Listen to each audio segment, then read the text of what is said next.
In this tutorial, I'm going to try to explain part of the mathematics that you're going to be using for the rest of the semester. Specifically, we're going to be talking about matrices.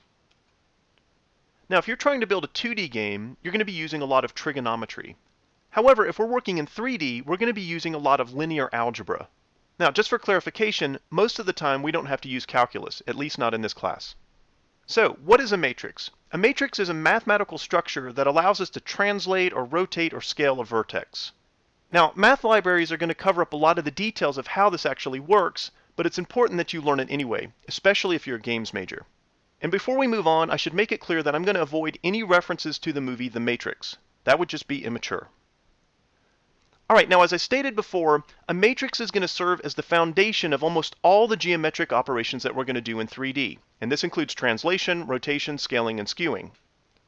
A matrix is likely to have multiple rows and multiple columns, usually a 3x3 or a 4x4 matrix. And as an example of that, you can see a matrix here in the middle of your screen. This is a special matrix called the identity matrix, and you can see that it has a series of ones down the diagonal. Now, we can multiply a matrix by another matrix, which gives us a matrix, or we can multiply a matrix by a vector or a point so long as it's of the appropriate dimension. We'll talk about vectors a little bit later on. Alright, now one of the easiest things that you can do is to transpose a matrix, and this is going to be denoted with the superscript t. To mathematically calculate the transpose of matrix M, we would take element ij and transpose it with element ji. In other words, we would take the rows of the matrix and turn them into columns. Another way that you could think of the transpose of a matrix is that it's the mirror image along the diagonal. So for example, you can see here that elements A, E, and I remain in the same place, while the other elements swap places along the diagonal. Now sometimes it's possible to calculate the inverse of a matrix, and this is denoted as m to the negative 1. If I were to multiply a matrix by its inverse, it would return me the identity matrix. Now realize that not all matrices are invertible, but we can check by calculating the determinant of the matrix. Now how would we do that? If I were to take the determinant of this matrix with elements A, B, C, and D, I would multiply elements A and D and then subtract B times C. Now realize that that works for a 2x2 matrix, but what about a 3x3? In this case, I would take element 1, 1, and I would multiply it by the determinant of the 2x2 subarray that's in the lower right-hand corner. Similarly, I could take element 1, 3, and I can multiply it by the determinant of the 2x2 submatrix in the lower left-hand corner. And then to calculate this middle part of the equation, I could take element 1, 2 and multiply it by the determinant of elements 2, 1, 2, 3, 3, 1, and 3, 3. Alright, good.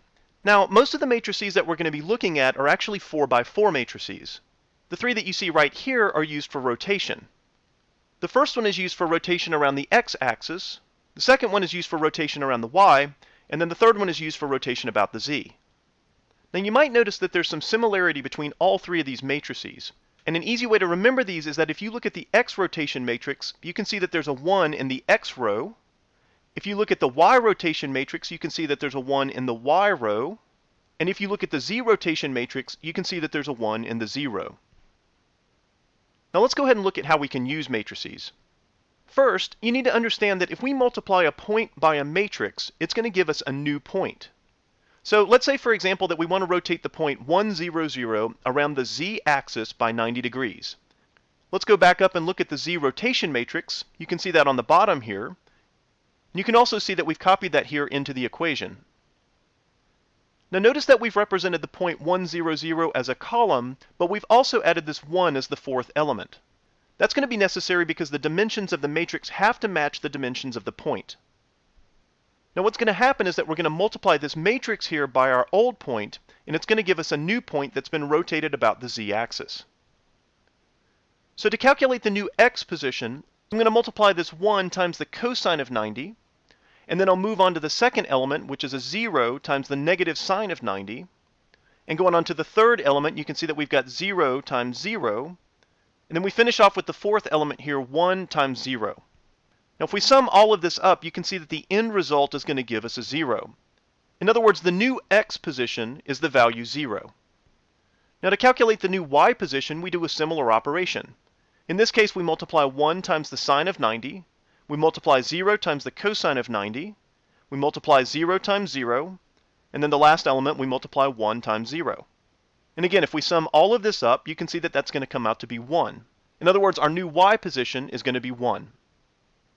To calculate the new z position, we do the same thing. In this case, we multiply 1 times 0, we multiply 0 times 0, 0 times 1, and then 1 times 0, and this is going to result in a 0.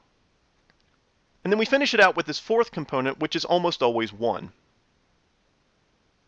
All right, now that we've seen a rotation matrix, let's see an example of a translation matrix. This one's actually quite easy, because if you look at the fourth column, that's where the translation is.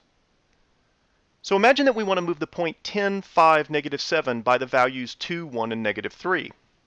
If that's the case, we could set up the equation like what you see here. So let's go ahead and walk through this. Using the same approach that we took in the previous example, you can see that we would multiply the 10 times 1, the 5 times a 0, the negative 7 times a 0, and then a 1 by the 2. So our new x position is actually going to be the old x position plus 2. Moving on to the y component, you can see that we'll multiply 10 times 0, 5 times 1, negative 7 times 0, and then 1 times 1. In other words, our new y component is going to be the old y component, 5, plus 1.